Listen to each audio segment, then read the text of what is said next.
today. It's chilly. It's that weird weather where it's not really chilly, but it is chilly. If my house is cold, I sit in my house with a coat on, like, it's cold. I'm thinking I might have to light the log burner soon. I mean, the lazy part of me can't be bothered, but I'm not turning that heating on yet, so the log burner it will have to be. But definitely a bit on the chilly side. I have left all the mucking out and riding to this afternoon. I got this morning and I thought, you know what, I'm going to have a bit of a house tidy up. Made some brownies, just pondered life, that kind of thing. I also had to re-record one of my podcast episodes because there was like a missing link in the story. And even though I doubt people would have noticed, I knew and I couldn't let it go. And I woke up this morning still being like, oh, that's going to really bug me. So I was just like, sod it, let's just re-record it, add the little section in, which will make it make a bit more sense. And that's what I did. Let me plonk you here, guys, so I don't have to hold you. So I've been doing that this morning, but now I need to crack on and get the mucking out done. And then I do need to do something with my guys this afternoon because I haven't really said actually. So Sienna is back in work. It's a bit of a long story, but she's so bored at the moment. And I'm thinking, what the hell am I going to do through winter if she's already this bored and she's out in the field? Because if it gets really wet at any point, they'll be in the turnout pen and so on, but it's not the same, is it? And I was thinking, oh, she's going to be a nightmare. So I just thought, well, maybe we should just look at her again and see where she's at. I'd also spoken to my vet and we decided that if she's still not right, then she needs to go to a big horse hospital. And actually, the ball got rolling really quickly. My vet sent all the notes. So, the hay net just fell. Sent all the notes to this other vet. And yeah, it suddenly felt like it was all happening. We were going to re-x-ray her stifles and re-block her hind suspensories. So it was all a bit like, oh God, I'm ready for this. And I don't have transport. So then I was thinking, oh, I've got to find transport and then we've got to go on board and all that jazz. So that still might well happen. But currently, she doesn't look that bad in trot. Like, she doesn't look lame. When the vet last saw her, she was very clearly lame behind, which is why we blocked her. And she's not that lame behind, which is great. But then there's not much a vet would see if we sent her in. Her canter is still shot to pieces though, so there is something to see there. She's just disunited the whole time, and she finds it hard to get into canter, and then she runs with her head on the floor, and she's still not right. Nothing's yes, she's looking a little bit better because she's had the last 2.5-3 months off, but you can still see she's not right. So at the moment we're just doing a bit more work with her to see how that affects her trot and like her overall muscle, because I quite often find that her back looks great when she's not being ridden and she's just out in the field, but as soon as you start like even just working her in hand and putting the saddle back on, and we know the saddle's not a problem, that's all been fitted to her, but just working her back in hand, she then starts to lose the muscle again across her back. So I just think we need to work her now for the next few weeks and just see how she looks. She doesn't have shoes on though, so that means that it's not going to be hacking. So it's either leading her off of coop but going in the fields, taking her in the arena, or working her on the field. So those are our 3 things that we can do with her at the moment. So I'm just sort of mixing it up as much as I can. Tell you what, I'm getting my steps in because I've been long reining her up and down my field, which is brilliant work for her because I'm on a hill, but whew, it's hard work. So that's where we're at the moment. But I think she's enjoying doing a bit of work again. She seems happy enough. So it's a starting place. Who knows what will happen? I don't currently. I'm quite keen to send her off to a big vet so they can like really have a look at her. But I don't really want to go through the loading process with her because she hasn't been on a truck now for like over 2 years, and she was such a nightmare to load. And actually she travelled fine, but I still think it's down to a physical issue why she just didn't want to be on there. But anyway, well, we'll see what happens in the next few weeks to how she looks. Which actually does bring me on. I've got a schooling exercise. Stick with me. I've got a really good schooling exercise that I want to put in at the end of the video. It was a corker. I say that every time I know, but it was a really good one. And it's one that I'm going to do a lot more of.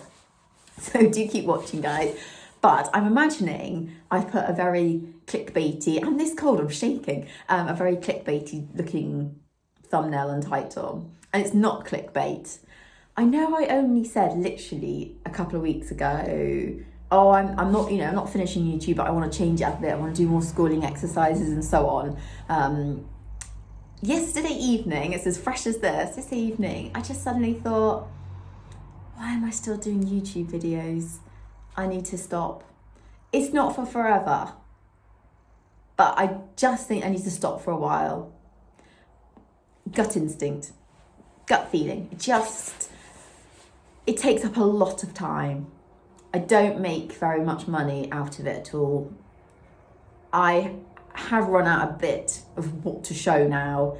Do you know another thing? And I think this is just me personally. And everybody who comments on my videos is absolutely lovely, and thank you so much. But I don't want people's opinions. And if you put videos out there, people are going to give their opinion, and that's absolutely fine. That comes with it. You know, if you're putting yourself out there on the internet and showcasing your life and whatever, you are going to have opinions put to you. But I just thought, I don't really want people's opinions on Sienna. Because it's very easy to watch a clip of her galloping across the field or something like that and going, oh, she looks fine. And I think, yeah, in that moment, she does look fine. But I just watched her trot out this morning. She was definitely lame. Or I just watched her twirl around in the field and then go, oh, I hurt my leg a bit and things like that. And you can't showcase every tiny moment of their life.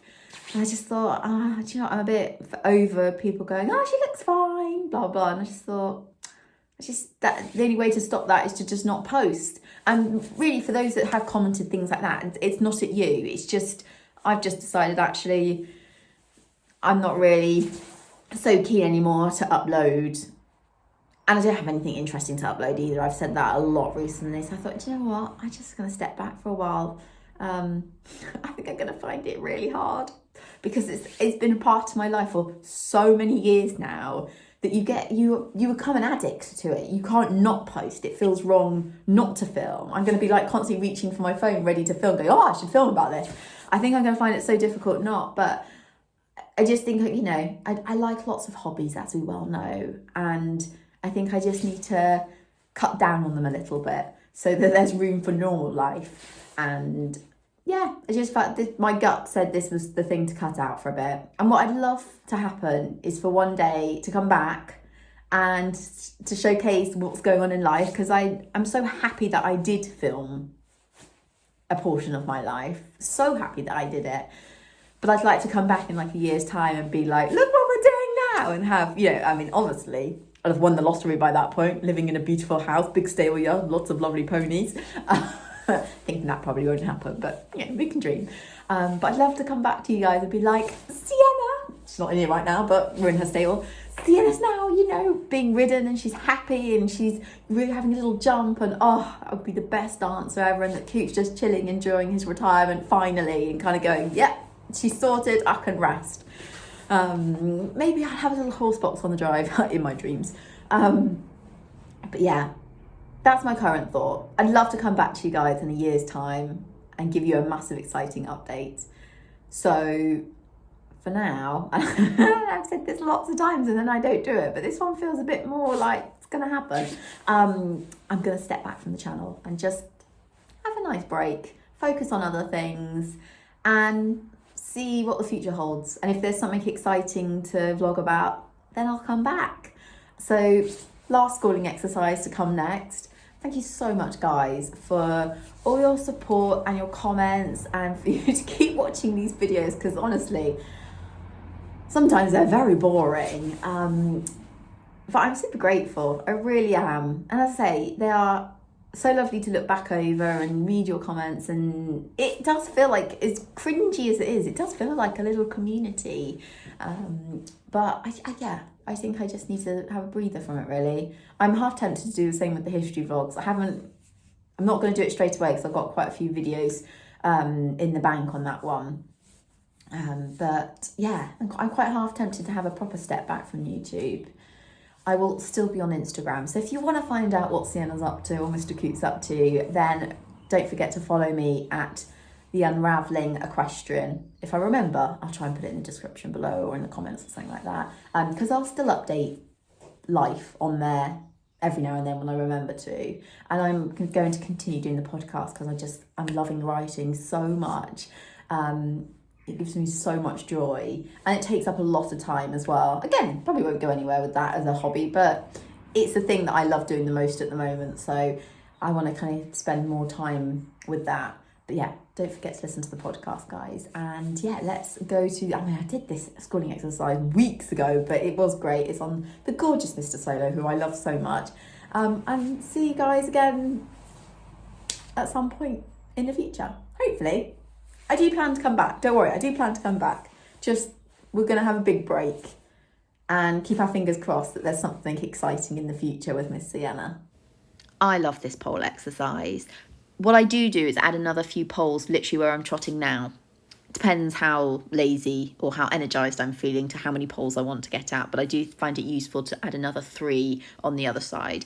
So here you can see you've got so many options for turns and lines that you can take while you're going over the poles, and you're just looking for that lovely, easy, soft rhythm, the horse feeling really supple and flexible, the rhythm staying the same between each lot of poles. Anything that's lots of changing a rein I find really good.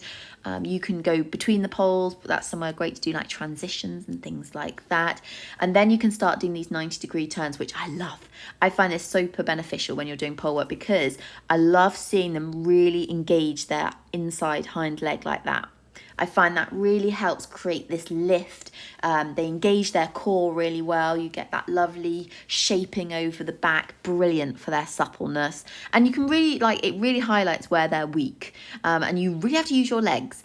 Now, you could obviously make it easier by not having the poles quite so pulled in. If you push the poles out a little bit more, it would make it easier. So if you're on a young horse, I'd recommend not having the poles quite so close. But yeah, you really have to think ahead. You have to think about your rhythm. You have to make sure that you're looking up and ahead to get the turn. You can see there, totally overshot the turn because on the left side, the horse was struggling so much more than the right side. And then I've slightly adjusted it so I could do it in canter. Again, you can see how much tighter his left side is compared to his right side. He found it really difficult, so go and give it a go.